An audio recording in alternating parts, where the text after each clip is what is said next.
My dear students and friends, यह Naushakti classes की ओर से रिवीजन रिपीट टेस्ट लाया गया है क्लास 12th के स्टूडेंटों के लिए, जिसमें हम पहले हिस्ट्री का पूरा रिवीजन कराएंगे, फिर पोल साइंस, फिर इंग्लिश, होम साइंस, इस तरह से फिजिकल एजुकेशन सभी चीज़ों का फुल्ली रिपीट रिवीजन कराएंगे। अब ये डिपेंड करता है आप लोगों के रिस्पांस के ऊपर, आपका रिस्पांस कितना अच्छा होता है उसी के अकॉर्डिंग मैं अगली वीडियो जल्दी से जल्दी बनाऊँगा। इसमें आप लोग को मेरी ये गुजारिश है कि आप लोग ज़्यादा से ज़्यादा लाइक, शेयर एंड कमेंट्स करें, जिससे कि और सब लोगों को इसका फ़ायदा पहुंच सके। तो जब हम पहला चैप्टर रिवीजन करते हैं, हिस्ट्री की फर्स्ट बुक है आपकी पार्ट 1, उसका जो पहला चैप्टर है ईंट, मनके और अस्थियाँ, हड़प्पा सभ्यता।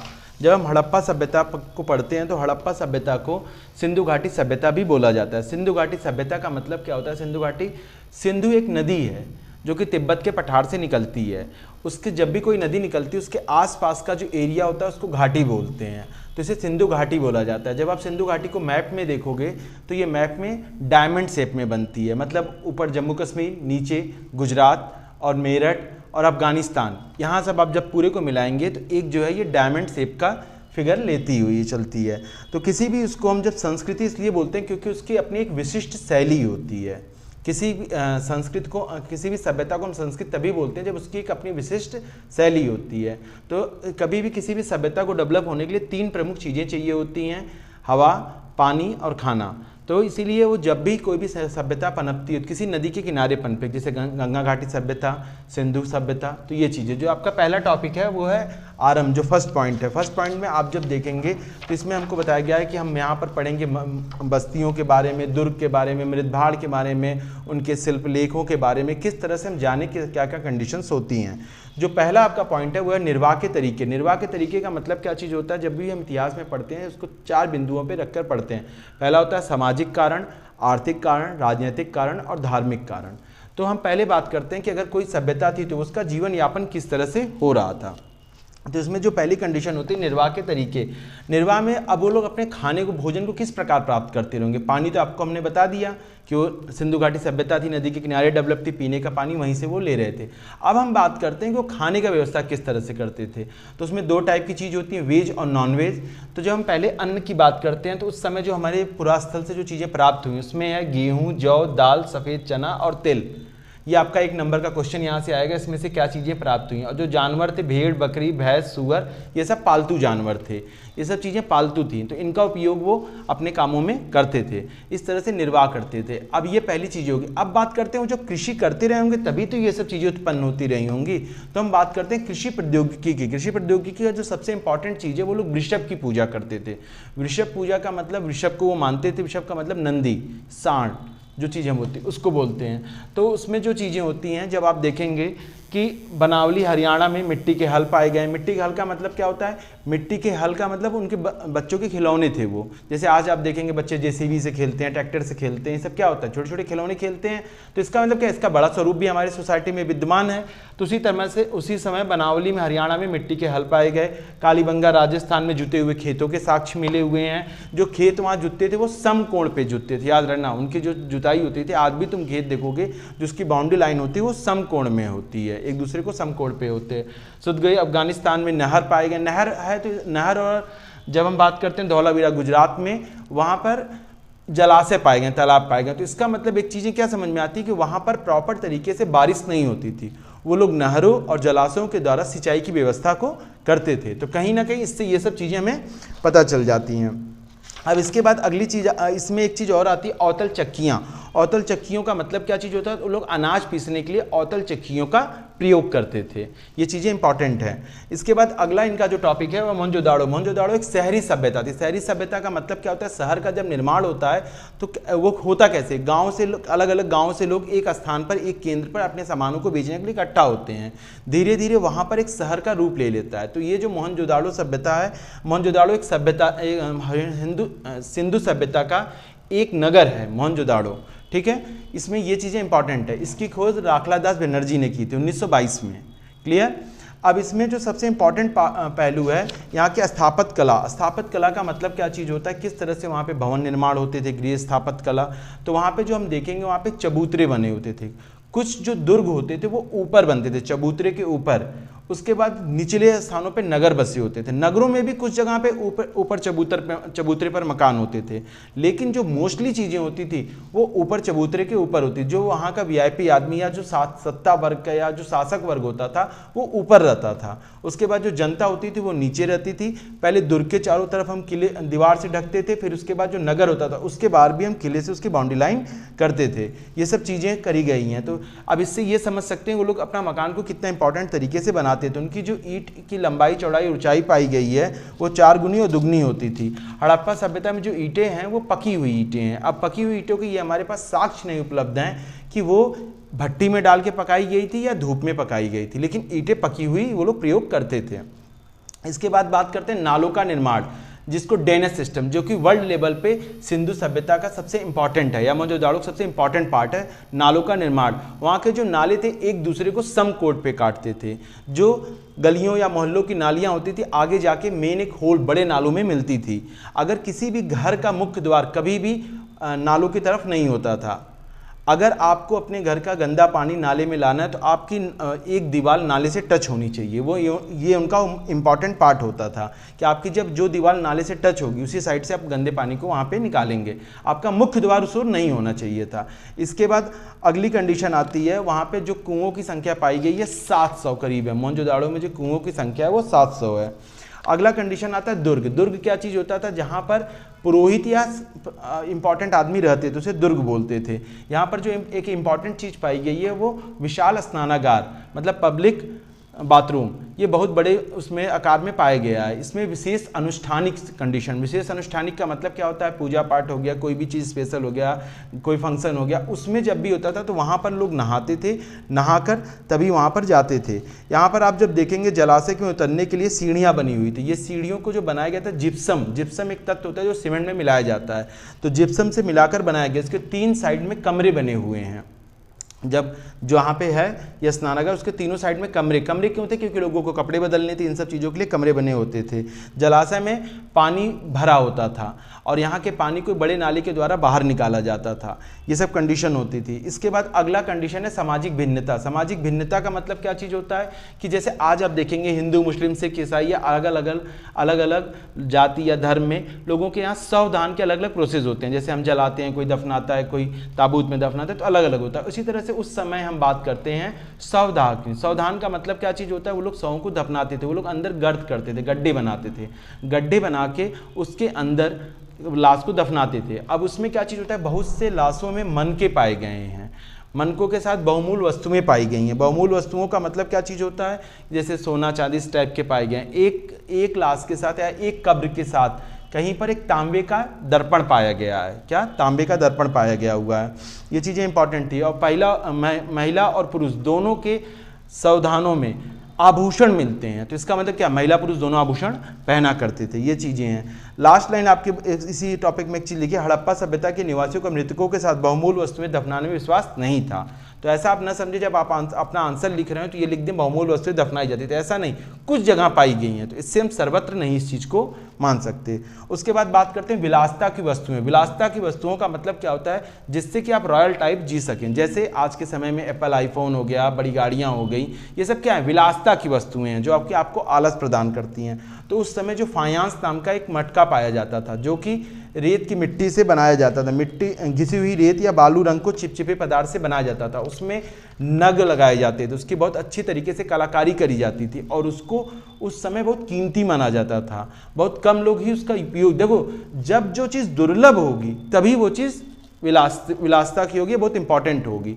तो उस समय के मोस्टली लोग उसको यूज़ करते थे, जो अमीर लोग होते थे। उसके बाद सोना भी उस समय वहीं पर था, इसको भी विलासता वस्तु की चीज़ों में माना जाता है।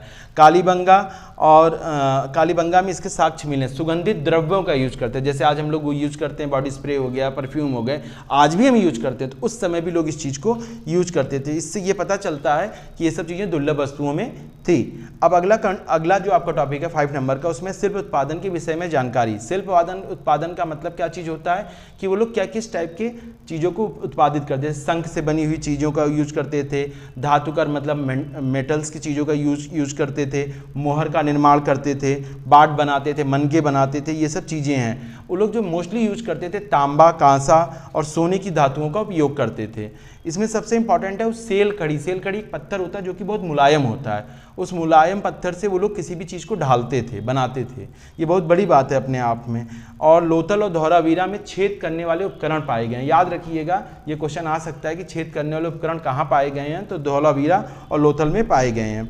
नागेश्वर और बालाकोट, यहाँ 2 बस्तियाँ पाई गई हैं जहाँ पे शंख की बनी हुई चूड़ियाँ, पिचकारी और करछी पाई गई है, जिससे कि ये पता चलता है वहाँ शंख का निर्माण होता था। उसके बाद अगला आपका पॉइंट है 5.1, जिसमें है उत्पादन केंद्रों की पहचान। उत्पादन केंद्रों की पहचान का मतलब क्या होता है कि हम किस प्रकार ये पता करते हैं कि यहाँ पर उत्पादन होता था, इसका कैसे हमको पता चलता है। तो इसके लिए हम क्या करते हैं, वहाँ पे धातु कर्म। धातु कर्म का मतलब क्या होता है, जब भी कोई लोहा या कहीं पे सोना या कहीं पे कुछ चीज़ होती है तो जब वो बनता है तो वो वहाँ पर उसका वेस्ट छोड़ दिया जाता है। अब छोटी चीज़ें बनाएंगे तो बड़ी चीज़ों जब काटते हैं उसका वेस्ट वहीं पर छोड़ देते हैं। तो जो वेस्ट पार्ट आज भी पाए गए हैं, ठीक है, तो इससे ये पता चलता है कि वहाँ पर धातु उत्पादन केंद्र रहा होगा। इसके बाद अगला आपका टॉपिक है माल प्राप्त करने संबंधी नीतियाँ। माल प्राप्त करने, जैसे जब भी जहाँ उत्पादन केंद्र होगा, उत्पादन के लिए कच्चा माल चाहिए होगा। कच्चा माल वो लोग क्या करते थे, जैसे अपने इंडिया में बात करते हैं, इंडिया में वो लोग मोस्टली राजस्थान से खेतड़ी नामक एक जगह जहाँ तांबे की खान है, वहाँ तांबा वो लोग यूज़ करते थे। और जहाँ पे इधर साइड में गुजरात साइड में वहाँ शंख की सीपियाँ, इन सब चीज़ों का उपयोग करते थे। अब ये सब चीज़ों को वो यूज़ करा करते थे खेतड़ी से। अब इसमें क्या होता था, कुछ चीज़ें वो विदेश से भी मंगाते थे, जैसे ओमान से वो लोग तांबा मंगाते थे। ओमान, जिसको एक अभिलेख पाया गया है मेसोपोटामिया में, उसमें क्या चीज़ है, ओमान को मगान का बोला गया। क्या बोला गया, मगान। और दिलमुख को बहरीन द्वीप, ठीक है, अलग अलग बताया गया। वहाँ पे हाजा पक्षी के बारे में चर्चा करी गई है। याद रखना, ये क्वेश्चन पूछता है हाजा पक्षी किसका एग्जाम्पल है, तो हाजा पक्षी हमारे यहाँ जो मोर पाया जाता है, ये चीज़ है। तो जब मेसोपोटामिया में जब हम देखते हैं इस चीज़ को, तो कहीं ना कहीं मेसोपोटामिया पे ये चीज़ समझ में आता है कि उनका जो व्यापार था हड़प्पा सभ्यता से होता था, तभी तो वहाँ पे हाजा पक्षी की बात करी गई है। और उनकी जो मोहरें होती थी उसमें नाव पाई गई है, तो इसका मतलब उनको नाव का ज्ञान था और उस रास्ते वो लोग व्यापार करते थे। देखो, हम लोग जब इतिहास पढ़ते हैं, इतिहास में जो चीज़ें हमें कंफर्म नहीं पता होती उसको हम अनुमान लगाते हैं, पुरातत्वविद, तो वो अनुमान के आधार पर ही कहते हैं कि हम मेसोपोटामिया से यहाँ पर हमारा संबंध होता था। मेसोपोटामिया में सिंधु सभ्यता के लिए मेलुआ शब्द यूज करते थे। याद रखना, ये सब क्वेश्चन पूछा जाता है, किसका यूज करते थे, मेलुआ का। मेलुआ को नाविकों का देश कहा गया। 1 नंबर का क्वेश्चन ये आएगा, उसमें पूछेगा नाविकों का देश किसको कहा गया है, तो मेलुआ कहा गया है। इसके बाद अगला पॉइंट है आपका मोहरे, लिपि और बाट। मोहरे का, मोहर बहुत इंपॉर्टेंट होती है। आज के समय भी जब तुम लोग देखोगे कोई भी एप्लीकेशन देते हो या तुम्हारा आई कार्ड है, सब पे मोहर होती है, क्योंकि उसकी इंपॉर्टेंट है। तो यही चीज़ उस समय की हम जब बात करते हैं, तो जब मोहर की बात करते हैं, तो मोहर उस समय क्या करते थे, जब बोरे होते थे, किसी भी माल को एक जगह दूसरी जगह ले आते थे, तो बोरे में रस्सी लगा कर उस पर गीली मिट्टी लगाते थे, गीली मिट्टी लगा कर उस पर मोहर लगा देते थे। अब उससे फ़ायदा क्या होता था, जब आप रास्ते में जाएंगे उस बोरे को आप खोलेंगे तो क्या होगा, उस बोरे के खोलने के कारण मोहर टूट जाएगी। जैसे तुम देखोगे कोरोना से पहले जो ब्रेड आती थी, ब्राउन ब्रेड, उसमें एक प्लास्टिक का लग के नहीं आता था, लेकिन उसके बाद क्या हुआ, ब्रेड पे ढेर सारी वीडियोस आई, तो अब जो ब्राउन ब्रेड आप लोगों उसके अंदर एक अलग से वाइट से लगा होता है, क्योंकि उसको आप जब ब्रेक कर दोगे तो फिर दोबारा उस तरह से टाइट नहीं हो पाता। ये इसीलिए किया जाता है कि आपके साथ कहीं भी फोर्जरी न हो सके। तो उस समय मोहरों का बहुत प्रचलन था। और इससे एक चीज़ और इम्पॉर्टेंट बात होती है कि आपको हमेशा सेंडर का एड्रेस पता चल जाता है, जो तुम्हें भेज रहा है। अगर उसकी मोहर लगी है तभी तो तुमको, जैसे तुम एप्लीकेशन देते हो उस पर प्रिंसिपल की मोहर लगती है, उस पर लिख के आता है प्रधानाचार्य, तो ये पता चल जाता है ना ये प्रधानाचार्य ने दिया है। तो हमेशा जो आपको सेंड करता है उसकी चीज़ें आपको पता होती हैं। अब बात करते हैं इसकी लिपि की। इसकी लिपि जो होती है रहस्यमय लिपि थी। रहस्यमय लिपि का मतलब आज तक हम इसको पढ़ नहीं पाए हैं। हम लोग लिखते हैं बाईं ओर से दाईं ओर, लेकिन जो हड़प्पा लिपि थी वो लिखी जाती थी दाईं ओर से बाईं ओर। इसको हम पता कैसे करते हैं, इसको क्यों, क्योंकि यहाँ पे जो हमारे अक्षर हैं वो काफ़ी चौड़े चौड़े हैं या ज़्यादा है, यहाँ पे आकर वो सकरे होते जाते हैं, छोटे होते जाते हैं। तो कहीं ना कहीं जब वो छोटे होंगे तो इसका मतलब क्या हुआ, इधर से इस साइड में लिखी जाती थी। एक अभिलेख पाया गया जिसमें टोटल 26 साइन पाए गए, चिन्ह पाए गए हैं। और अभी तक ये माना जाता है 375 से लेकर 400 के बीच में ये सब साइंस है हमारे पास। तो इनकी लिपि अभी भी क्या है हमारे लिए, रस्मय है। बाट, बाट का मतलब जो बाट होता है, बाट का मतलब जिससे हम तौलते हैं, जैसे 1 किलो, आधा किलो, ये सब क्या है, बाट है। तो उस समय जो बाटों का उपयोग होता था वो दो आधारी होते थे, जैसे 1, 2, 4, 8, 16 इस टाइप से होते थे। जब बहुत बड़े लेवल पे हम तौलते थे तब हम दशमलव प्रणाली का भी यूज करते थे। इसके बाद उस समय धातु के बने हुए तराजू के पलड़े पाए गए हैं। इसका मतलब क्या होता था, धातु जो जिसमें आप देखेंगे सब्जी को तौलता है, वो जो पल्ले होते हैं वो धातु के बने हुए पाए गए हैं। इसके बाद अगला टॉपिक आता है जिसको बोलते हैं राजनीतिक। राजनीतिक का मतलब प्राचीन सत्ता। प्राचीन सत्ता का मतलब उस समय क्या है, प्रसाद और शासक, वहाँ पे ये माना जाता है एक बहुत बड़ा भवन पाया गया, बहुत बड़ा भवन पाया गया है। इसमें पुरोहित राजा रहता था। क्या रहता था? पुरोहित राजा। पुरोहित राजा को भी हम राजा भी कह सकते हैं, या वो कहते थे वो अनुष्ठानिक कार्य को वो करते थे, अनुष्ठानिक कार्य को करते थे। वहाँ पे पत्थर की मूर्ति पाई गई है, तो इससे माना जाता है उस इंपॉर्टेंट पार्ट को यही चीज़ कहा जाता था। और कहीं ना कहीं जब पूरी हम हड़प्पा सभ्यता को पढ़ते हैं तो केंद्रीकरण ये सब चीज़ें, तो इससे लगता है कि यहाँ पर एक शासक वर्ग रहा होगा। अब बात करते हैं सभ्यता का अंत। जब हम सिंधु सभ्यता की बात करते हैं तो 2600 ईसा पूर्व, 2600 ईसा पूर्व का मतलब क्या चीज़ होता है? 2600 ईसा पूर्व से 1900 ईसा पूर्व तक की ये बात है। लेकिन अब हम बात करें सिंधु सभ्यता कब? सिंधु सभ्यता के अंत को हम उत्तर सिंधु सभ्यता बोलते हैं या अनुवर्ती सिंधु सभ्यता बोलते हैं, 1900 ईसा पूर्व के बाद। इसमें जो रीजन्स आपसे पूछा जाता है कि सिंधु सभ्यता का अंत कैसे हुआ, तो हम ये लिखेंगे, कभी भी हम इसका कंफर्म रूप से नहीं बता सकते, हम इसका अनुमानित आधार पे करते हैं। जो साक्ष्य पाए गए उनके हिसाब से, जैसे जलवायु परिवर्तन, वनों की कटाई, अत्यधिक बाढ़, सूखा पड़ जाना, नदियों का मार्ग बदल लेना, भूमि का अत्यधिक उपयोग करना, ये सब क्या थे? मुख्य रीजन थे। इसके अलावा जो अगली चीज़ है, अब हम कैसे कहते हैं कि ये जो सभ्यता है उत्तर हड़प्पा सभ्यता है, तो इसमें हम क्या बताते हैं, जो जैसे पहले मोहर, बाट, ये सब चीज़ें पाती हैं, ये इसमें समाप्त हो गई। इसमें क्या होता है, लंबी दूरी की जो वस्तुएं थी वो आना खत्म हो गए, केंद्र की चीज़ें थी वो खत्म हो गई। तभी हम कहते हैं कि यहाँ पर एक अनुवर्ती सभ्यता का निर्माण होता है। अब हम अगली बात करते हैं, टॉपिक 10 आपका है हड़प्पा सभ्यता की खोज। हड़प्पा सभ्यता की खोज में सबसे पहला टॉपिक आता है कनिंघम का भ्रम। ये सबसे इंपॉर्टेंट क्वेश्चन आता ही आता है, कनिंघम का भ्रम क्या है? कनिंघम का भ्रम का मतलब क्या होता है? जैसे हम जिस चीज़ को हम नहीं जानते वो हम कहीं देखते हैं तो उसको हम अपने से तुलना करते हैं। तो जब कनिंघम हमारे यहाँ आए थे, इतिहास का अध्ययन कर रहे थे या हमारे पुरातत्वविद थे, तो वो क्या करते थे, वो जब भी इस चीज़ को पढ़ते थे, उन्होंने सबसे पहले जब पढ़ा गंगा घाटी के बारे में अध्ययन कर रहे थे, तो वो मेनली उनके दिमाग में था गंगा घाटी ही कोई चीज़ है, उससे पहले की सभ्यता सोच भी नहीं पाते थे कि इंडिया इतना ज़्यादा डेवलप रहा होगा पहले। उन्होंने क्या किया था, यात्रियों के यात्रा वृत्तांत। यात्रा वृत्तांत का मतलब क्या होता है? जब भी कोई यात्री आता था तो अपनी किताब लिखता था या अपने सारी चीज़ों को नोट करता था, तो वो क्या करते थे, यात्रा वृत्तांत को वो उस पर नोट कर लेता था। अब कनिंघम क्या करते थे, उसी का अध्ययन कर रहे थे, तो कनिंघम ने कहीं ऐसा पाया ही नहीं कि एक ऐसी सभ्यता की चर्चा करी गई हो। हालांकि एक अंग्रेज था जिन्होंने कनिंघम को वो मोहर दी कि हड़प्पा की मोहर है या अलग टाइप की मोहर, नाम तो उस समय डिसाइड नहीं था, लेकिन एक अलग टाइप की मोहर दी। कनिंघम उसको समझ नहीं पाए। कनिंघम कहे कि यार इसको मैच ही, वो गंगा घाटी से उसको मैच कर रहे थे। तो यही क्या चीज़ है, कनिंघम का भ्रम, क्योंकि कनिंघम इस चीज़ को सोच नहीं पाए थे। इसके बाद अगला टॉपिक है तुम्हारा एक नवीन प्राचीन सभ्यता। इसके बाद क्या चीज़ होता है, राखलादास बनर्जी आते हैं, दयाराम साहनी आते हैं, ये लोग नए नए टाइप की चीज़ों को खोजना शुरू करते हैं। और जो कहा जाता है इसमें सबसे इंपॉर्टेंट जिन्होंने रोल प्ले किया उनका नाम था जॉन मार्शल। जॉन मार्शल जब आते हैं तो प्रॉपर तरीके से एक नई सभ्यता की खोज होती है, जिसको कहा जाता है हड़प्पा सभ्यता या सिंधु सभ्यता। और इसी काल को, जब जॉन मार्शल के काल को ही भारतीय पुरातत्व का एक व्यापक परिवर्तन का काल कहा गया। तो जॉन मार्शल ने इसमें बहुत अच्छी से काम किया। इसके बाद अगला टॉपिक है तुम्हारा नई तकनीकें और प्रश्न। नई तकनीकों में क्या चीज़ होता है, भारतीय पुरातत्व सर्वेक्षण के जो नए व्हीलर बन के आते हैं नए, अब वो क्या करते हैं, वो खुदाई की चीज़ को बदलते हैं। देखो दो टाइप से खुदाई होती है, एक क्या होता है क्षैतिज खुदाई, एक होता है ऊर्ध्वाधर खुदाई। तो इन्होंने क्या किया, दोनों चीज़ों को चेंज किया कि किस किस तरह से खुदाई करनी है, ठीक है, किस किस तरह से खुदाइयाँ करनी और जानना है। और ये क्या थे, एक सैनिक थे, ब्रिगेडियर थे, तो इनके पास जो आर्मी वाले लोग होते हैं वो लोग अपनी एक्यूरेसी पे बहुत ध्यान देते हैं। तो वो क्या थे, इन्होंने बहुत एक्यूरेट तरीके से सभ्यता की खोज करने में बहुत इंपॉर्टेंट रोल प्ले किया। कहीं ना कहीं इन्हीं के कारण 100% नहीं लेकिन बहुत बड़ा योगदान इनका है। कालीबंगा, लोथल, लाखीगढ़ी, धौलावीरा, इन सब की इस चीज़ों में इसका खोज किया गया। अब हम बात करते हैं अतीत को जोड़कर पूरा करने की समस्या। अब समस्या क्या क्या चीज़ होती है, जो खोज होती है किसी भी चीज़ को आप वर्गीकरण कैसे कर पाते हैं। अब जैसे मान लो नवरात्रि आ गया है, तो अब हम लोग क्या करेंगे, भगवान को सब मेकअप का सामान चढ़ाते हैं। अब सपोज दैट अगर सभ्यता का विनाश हो जाए तो अब उस सामान को देख के आदमी क्या सोचता है कि ये हमारा है या कैसे है। तो इसी तरह से जो पुरातत्वविद थे वो लोग एक ही चीज़ पाई जाती है, अब उसका यूज आप पूजा पाठ में भी कर सकते हैं, उसका यूज आप अपने घर के चीज़ों में भी कर सकते हैं, उसी का चीज़ आप सावधान में भी कर सकते हैं। तो ये क्या चीज़ होती है, एक अलग तरीके से चीज़ें थी जिसको लोगों को सामना करना पड़ रहा था। जो पत्थर के मन के चक्कियाँ ये सब चीज़ें पाई उसमें भी स्पष्ट नहीं हो पाता है। इसमें क्या करते हैं, हम खाली एक अनुमान लगाते हैं। जैसे कपास के टुकड़े पाए तो हो सकता है कपास का पौधा उस समय रहा हो या लोग कपास के कपड़े पहनते हो, उसके टुकड़े हों, लेकिन कहीं ना कहीं ये सब चीज़ें क्या करती हैं, ये सब निर्धारण की समस्याओं को उत्पन्न करती हैं। अगली समस्या आती है व्याख्यान की समस्या। व्याख्यान की समस्या का मतलब क्या होता है, उस समय एक मूर्ति पाई गई है, वो मण मूर्ति नाम से, उसमें क्या उसको मातृ देवी की मूर्ति कहा गया, वो ढेर सारा मतलब ढेर सारे वो क्या बोलते हैं आभूषण पहन रखी हुई हैं।